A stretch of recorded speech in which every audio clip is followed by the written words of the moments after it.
तव कथामृतं तप्तजीवनं कविभिरीडितं कल्मषापहं श्रवणमङ्गलं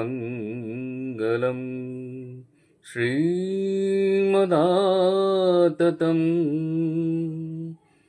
भुवि गृह्णन्ति ये भूरिदा जना।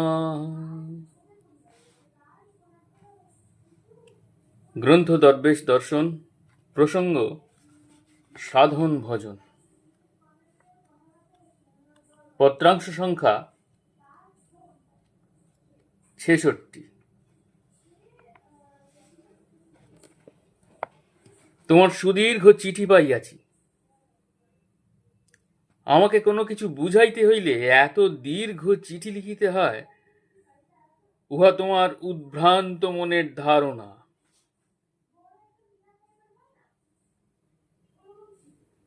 তোমার অবস্থাটি এই, তুমি সাধন যতটুকু করো, তোমার মন ইন্টেলেকচুয়ালি সে অপেক্ষা অনেকখানি আগাইয়া গিয়াছে।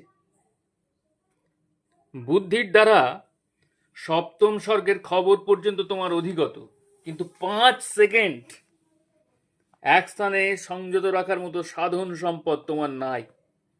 শুধু তোমার নয়, আজকালকার বহু ছেলেরাই এই জ্যাঠামির দরুন ইচ্ছা থাকিলেও ধর্মজগতে প্রবেশ করিতে পারিতেছে না। একবার চোখ বুজিয়া বসিয়াই কি লাভ হইল না হইল তাহার জমা খরচ লিখিতে বসো। সবকিছু ভুলিয়া গিয়া নম্র ও অবনত হৃদয়ে এই কারণ অনুসন্ধান করিতে হইবে। কিছুদিন নিত্য নিয়মিত সাধন করিবার পরে যদি নামের উপর টান হয়, নামকে ভালোবাসিতে পারো, নামে ধীরে ধীরে আনন্দ পাইতে থাকো, তখন বুঝিবে নামের কৃপা হইতেছে। ইহা না হওয়া পর্যন্ত গুরুর দর্শন চাইতেছ কি হিসাবে? আর বায়োস্কোপের ছবির মতো সেরূপ দর্শনে তোমার কি উপকার হইবে? অত্যন্ত ক্ষুধার সময় যখন কেহ আহার করিতে বসে, তখন এক গ্রাস খাইয়াই তাহার পেট ভরে না। এমনকি প্রতি গ্রাসের সঙ্গে সঙ্গে যে তাহার তুষ্টি পুষ্টি ও ক্ষুণ্ণিবৃত্তি হইতেছে, অন্তত 4 বা 6 আনা পেট না ভরা পর্যন্ত তাহার বোধই আসে না। অথচ প্রথম গ্রাস হইতেই ক্ষুণ্ণিবৃত্তি আরম্ভ হইয়াছে। এক গ্রাস খাইয়াই পেট কেন ভরিল না বলিয়া পেটের সঙ্গে ঝগড়া করিয়া আহার বন্ধ করা মূর্খের লক্ষণ। সাধন করো, সাধন করো, যাহা করো উহা কিছুই নয়। ওইরূপ গোঁজামিল দিয়া কোন ধর্ম লাভ করিতে চাও? সাধনের নাম তপস্যা। হোক অল্প সময়, কিন্তু প্রত্যহ নিয়মিতভাবে আসনে বসিয়া সাধন করিতে হইবে। সুশৃঙ্খলায় যদি প্রত্যহ 5 মিনিট যথার্থ সাধন হয়, তবে উহাতেই ধীরে ধীরে নামের রতি ও ভগবানের প্রীতি হইবে। কিছু কিছু করা চাই, ধর্ম ভেলকি নয়। পত্রাংশ সংখ্যা 67। তুমি কেন সর্বাবস্থায় ভালো থাকিবে না তাহা বুঝিলাম না।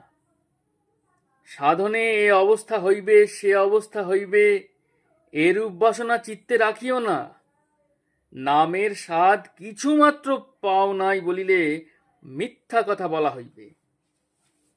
যাহা হইতেছে সব ঠিকই হইতেছে। তোমার জীবন যেরূপ ফুটিয়াছে, বহু ভাগ্যে ওরূপ হয়। তবে নিজের অবস্থা নিজের মনোমতো নয়, এ কথা বলিতে পারো। এইরূপ অভাব সর্বদার জন্য বোধ করাই ধর্মজীবনের প্রধান সম্বল। নিজের দুর্দশা দেখিয়া নিজের মনের দারুণ দুঃখ, ইহাই উন্নতির প্রধান কথা। যিনি তোমাকে চালাইয়া হাত ধরিয়া লইয়া যাইতেছেন, তিনি কখনোই অচেনা পথের পথিক নহেন। তবে ভয় কি? তবে তাহাকে কাছে পাইয়া আনন্দ সম্ভব করিবার অবস্থা এখনো আসে নাই। কর্ম থাকিলে উহা আসে না। পত্রাংশ সংখ্যা 68। লিখিয়াছ, আমি যাহা চাই তাহা দিবেন? ইহা শুনিয়া হাসি পায়। তোমার বালক পুত্র যদি তোমার কোলে উঠিয়া আবদার করে, বাবা, ওই যে সাপটা যাইতেছে, তুমি আমাকে উহা ধরিয়া দাও, ইহা বলিয়া যদি কাঁদিয়া কাটিয়া অজ্ঞান হইয়াও পড়ে, তুমি কি ছেলেকে সাপটা ধরিয়া দিবে নাকি? ছেলে অল্প বুদ্ধির দরুন যাহা চায়, বাপ কখনোই তাহা দেয় না। যাহাতে কল্যাণ হইবে তাহা দিয়া থাকে। এই জন্যই বাপের কাছে এ দাও সে দাও এরূপ চাওয়া বোকামি। বলিতে হয়, আমার যাহাতে কল্যাণ হয়, তুমি আমাকে তাহাই দাও। আমাকে সব সমর্পণ করিয়াছ বলিয়া লিখিয়াছ, কিন্তু কিছুই তিলমাত্র সমর্পণ করিতে পারো নাই। বহু জন্মের বহু সাধনায় গুরুতে সর্বস্ব সমর্পণ করা যায়। খুব সাধন করো, তবেই হইবে। সাংসারিক সুখ সুবিধার জন্য ব্যস্ত হইও না। শ্বাসে প্রশ্বাসে নাম অভ্যাস করো। যা প্রয়োজন সবই ভগবান দিবেন। পত্রাংশ সংখ্যা 69। সারা জীবন বড়ই খামখেয়ালি ভাবে জীবন কাটাইয়াছ। কোন নিয়মের অনুগত হওয়াই যে যথার্থ স্বাধীনতা, তাহা বুঝিতে পারো নাই। এখন ওই উচ্ছৃঙ্খল মনকে সংযত করিতে হইলে নিত্যকর্ম নিয়মিতভাবে সম্পন্ন করিতে হইবে। প্রত্যহ নিয়মিত সাধন করিতেই হইবে। রুচির কথা কি বলিতেছ? আগে তোমার নিয়মিত সাধন করার অভ্যাস যদি না হয়, রুচি কোথা হইতে আসিবে? আলো না জ্বালিলে হাজার চেষ্টায়ও অন্ধকার দূর হইবার কোনো উপায় নাই। তুমি প্রত্যহ নিয়মিতভাবে সাধন করিয়া দেখো। যখন অভ্যাস দৃঢ় হইবে, তখন নিজের যত কিছু স্খলন পতন ত্রুটি সব একটি একটি করিয়া মিলাইয়া যাইবে। পত্রাংশ সংখ্যা 70। তুমি মাত্র তোমাকে লইয়া কাল যাপন করিতে চেষ্টা করো।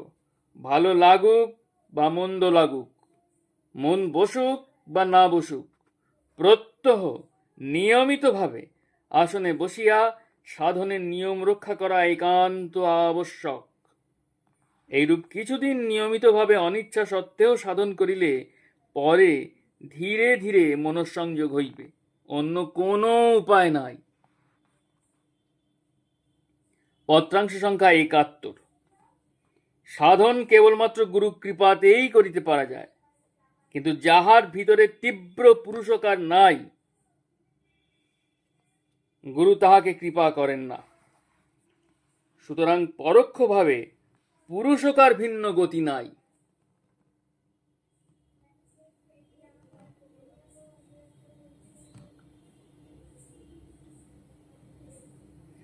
পুরুষকার দ্বারা নাম হোক বা না হোক, চেষ্টা করিতেই হইবে, নতুবা কৃপা পাওয়া যাইবে না।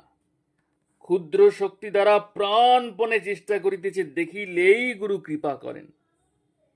আলসে লোককে তিনি কৃপা করেন না। গুরুর অলক্ষিতে কোনো কাজই হয় না। তিনি সমস্তই জানেন। শিষ্য কোনো কার্যাকার্যের জন্যই দায়ী নহে, কিন্তু তাহার মাত্র একটি কার্য আছে, সেটি গুরুর বিধি নিষেধগুলি প্রাণপণে পালন করার চেষ্টা করা। যদি এই চেষ্টা পূর্ণভাবে কোনো শিষ্যের প্রাণে থাকে, তবে আর তাহার কোনো কার্যাকার্যের জন্যই সে দায়ী নয়।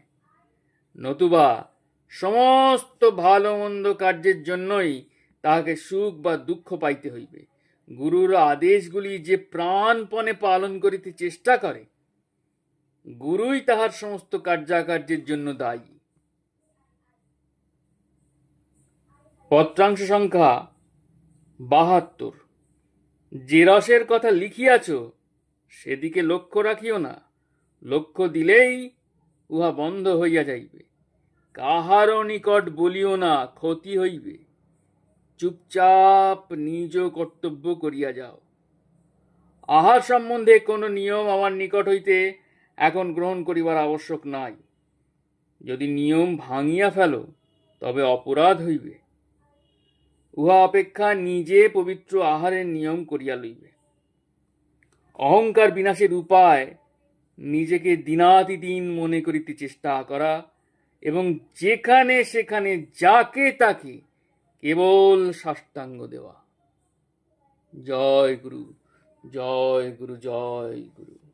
বলে গুরু কৃপা হি কেবলম, গুরু কৃপা হি কেবলম, गुरु कृपा ही केवलम। जय दरवेश, जय गोसाई। प्रणाम प्रणाम प्रणाम।